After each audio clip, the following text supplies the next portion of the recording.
పూర్తయినాయి. 12వ సంవత్సరంలోకి అడుగు పెడుతున్నాం. చాలా కష్టమైన ప్రయాణం, అనేక అవమానాలు, అనుమానాలు, సమయం సందర్భం లేకుండా మన నాయకుడిని అనేక సందర్భాల్లో ఇబ్బంది పెట్టిన రోజులు మనం మర్చిపోలేం. ప్రతి ఒక్కరిని గౌరవించారు ఆయన. తనతో పాటు నిలబడి ప్రయాణం చేసిన ప్రతి ఒక్కరిని గౌరవించారు. కొంతమంది నిలబెట్టుకోలేకపోయారు.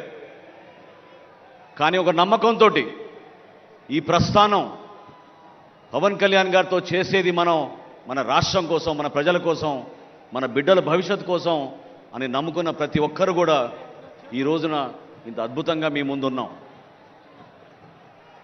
అసలు ఈ పార్టీ ఏంటి అన్న వాళ్ళు ఈ రోజున ఇదిరా పార్టీ అంటే అనే లెక్కకి ఈరోజు జనసేన పార్టీ ఎదిగింది.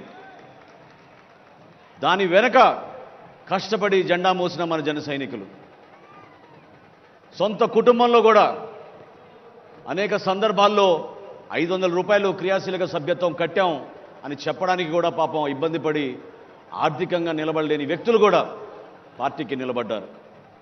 మర్చిపోలేని సంఘటనలు, మర్చిపోలేని కార్యక్రమాలు.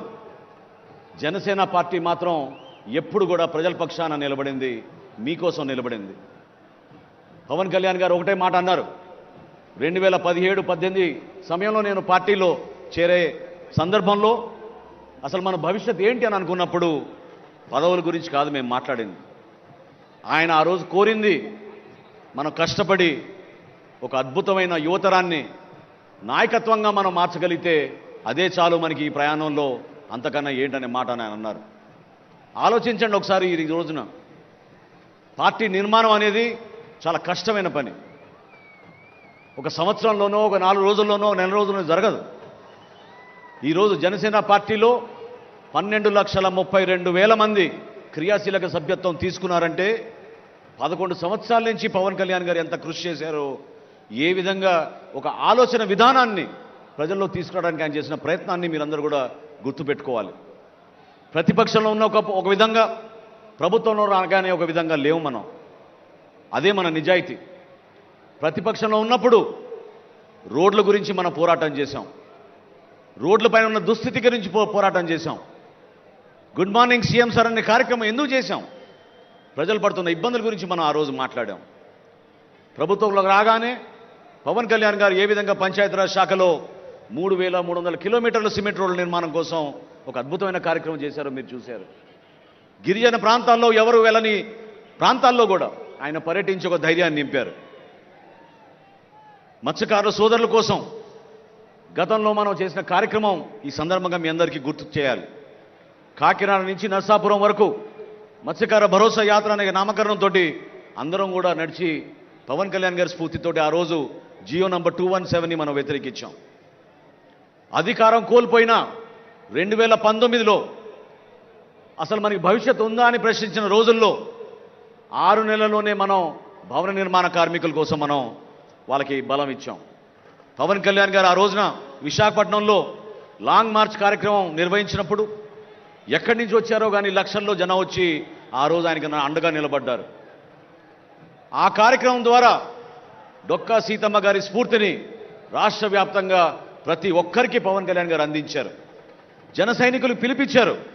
భవన నిర్మాణ కార్మికులు ఎవరు కూడా ఆకలితో ఉండకూడదు, వాళ్ళకి మీరందరూ కూడా కలిసికట్టుగా ప్రతిరోజు వాళ్ళకి భోజనాలు ఏర్పాటు చేయండి ఒక 3 రోజుల వరకు అంటే మన జన సైనికులు 3 రోజులు కాదు కదా, 5 రోజులు, వారం రోజుల వరకు కూడా రాష్ట్ర వ్యాప్తంగా అద్భుతమైన కార్యక్రమం చేశాం.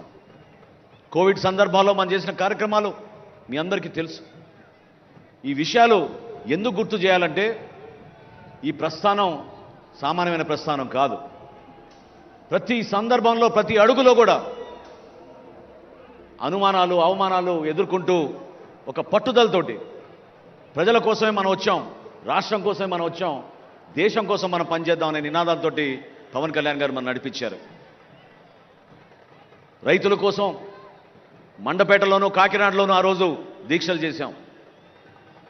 ప్రభుత్వానికి అందించిన ధాన్యం ఎప్పుడైతే వాళ్ళు కనీసం డబ్బులు కూడా చెల్లించలేదో, గిట్టుబాటు ధరాన్ని కూడా మోసం చేశారో, దళాలను ఉపయోగించుకుని వైఎస్ఆర్సీపీ ప్రభుత్వానికి నచ్చిన మిల్లులకే తరలించిన విషయం ఆ రోజు పవన్ కళ్యాణ్ గారి దృష్టికి ఎంతో ఆవేదనతోటి రైతులు తీసుకొచ్చారు.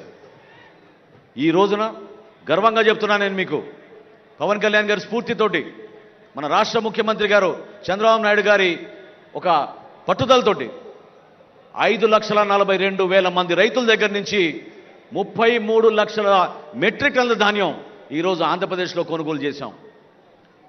కొనుగోలు చేయడమే కాదు, 24 గంటల్లోపే 7,800 కోట్ల రూపాయలు రైతుల ఖాతాలో మనం జమ చేశాం ఈ రోజున. అటువంటి ఆలోచన విధానం మన పార్టీలో ఉంది. ప్రజలు మనని నమ్మారు, ఆత్మవిశ్వాసంతో నమ్మారు, బలపరిచారు. జన సైనికులు ఎక్కడున్నా కూడా సొంత డబ్బుతోటి 2 లీటర్లు పెట్రోల్ కొట్టించుకుని జెండాలు కట్టుకొని ఈ విధంగానే ప్రతి సభకు వచ్చి 5 సంవత్సరాలు వై నాట్ 175 అనే మూర్ఖమైన నాయకులకి సరైన సమయం వచ్చినప్పుడు మీరు జవాబు చెప్పారు. 100% స్ట్రైక్ రేట్ అంటే అదేదో ఒక టెక్నికల్ ఫిగర్ కాదు, స్టాటిస్టికల్ పాయింట్ కాదు అది. 100% స్ట్రైక్ రేట్ అంటే విలువలతో కూడిన రాజకీయాలు చేశారు కాబట్టి పవన్ కళ్యాణ్ గారిని ఆ విధంగా నమ్మారు. ఒక ధైర్యం నింపడానికి కోసం మనం చేసిన ప్రయత్నం. ప్రజలు అనేక సందర్భాల్లో వాపోయేవాళ్ళు. అమరావతి గురించి రైతులు ఆందోళన చెందినప్పుడు ఆ రోజు నిలబడింది ఎవరు? ఢిల్లీకి వెళ్ళి ఆ రోజు మొట్టమొదటిసారి భారతీయ జనతా పార్టీ నాయకులతో సమావేశమై మీరు ఆంధ్రప్రదేశ్ని రక్షించాలి,